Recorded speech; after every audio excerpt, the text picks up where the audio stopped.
pleasure to be here. A lot of the people are asking me about the issues that has to do with Israel, issues that have to do with the economic downturn, and how did Israel had managed to do so well, even though there was such a strong crisis all over the world, the economic global crisis. So just a couple of small things about Israel today in 2010, at the end of 2010. We were growing in 2010 4.5%, while other economies, growth economies in the world, were struggling on around the 2% maybe. Even in 2009, while economies were down and shrinking in about 3% in average, Israel was still growing. And well, we had a lot of tourists this year. Somehow Israel had a record of tourists in 2010. We have joined the OECD, the Organization for Developed Countries, which is a great thing for us. And we have a little more, let's say a small treat, which is we discovered a bit of gas in the Mediterranean. Now, this is not going to have an immediate effect on Israel, but it's going to have a lot of effect later on. And the question is why, and how come that Israel is doing so well, even though other countries during this economic crisis did so badly? Well, there are two easy answers to this question. One, we were very well prepared. Two, we just, let's say, responded very, very quickly. Very well prepared means what?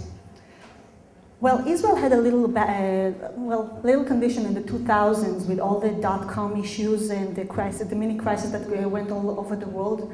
And the banks came to the government requesting for money, like the banks in the US did right now, 2 years ago.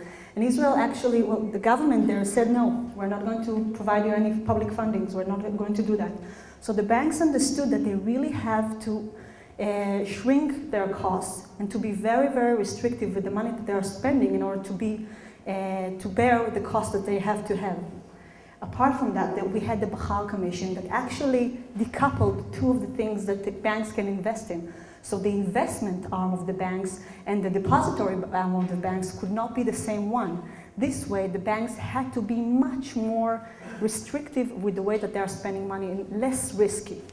And coming to the 2009, when all the banks around the world did the exact opposite from that, the Israeli banks were doing just fine because they were not exposed to any of these risks. So this is one. And when I'm saying that we were very much, we actually reacted very quickly, what do I mean? When the downturn started, Israel is, of course, as you know, is an exporting country. We are a very small country, not too many civilians. We have to export in order to grow. 50% of our GDP is exported. So when this downturn happened, we had a problem because Europe and the United States is our most important markets. So what do we do if people there are not buying any goods?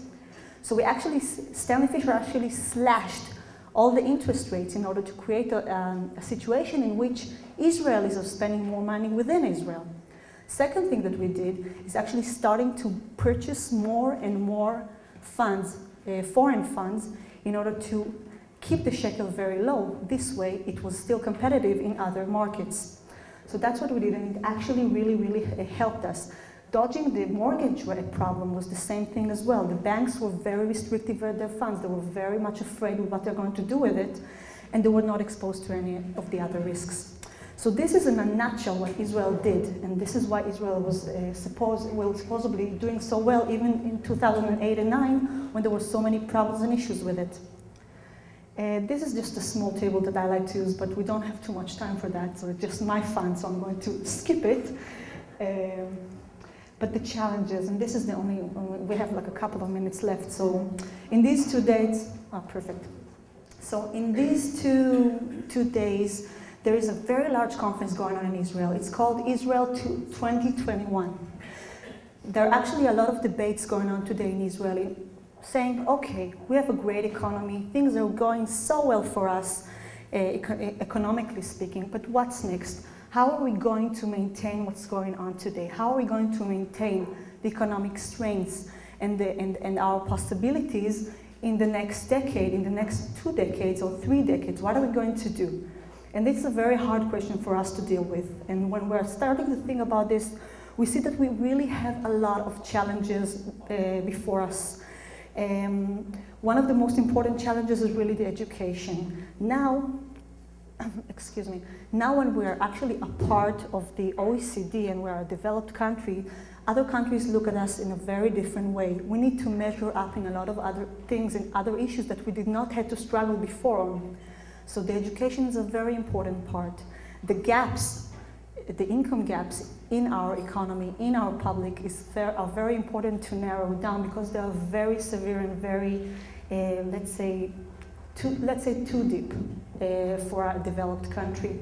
Another issue which is very strong is the unemployment rates. We have two very important populations within Israel, which is the Orthodox Jews and the Arabs, which are not taking a strong enough part in the employment sector. And we have to know how we're going to deal with that. So this is another very strong and important challenge that we have. Another issue is, of course, everything that has to do with the defense spending. The investments that are pouring into Israel are pouring in.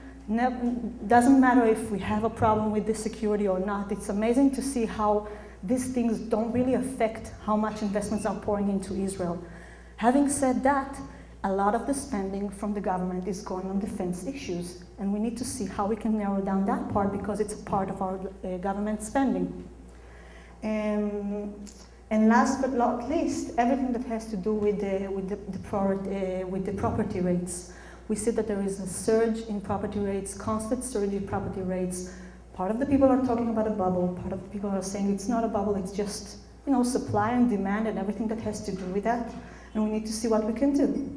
But the thing is that looking ahead for the 10 coming years, I can tell you two things that are right now very, let's say, in the core of the debate in Israel. One, the economy is blooming, the economy is going absolutely great.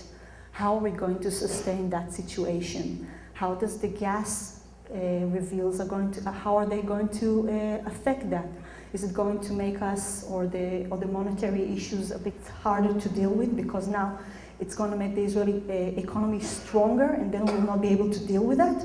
Or would it be a different stage? How are we going to deal with all of it? So these are the core issues that we are dealing with today. And if any of you guys have any suggestions, we would love to hear. That's it. That's my little secret. Thank you. Bye-bye.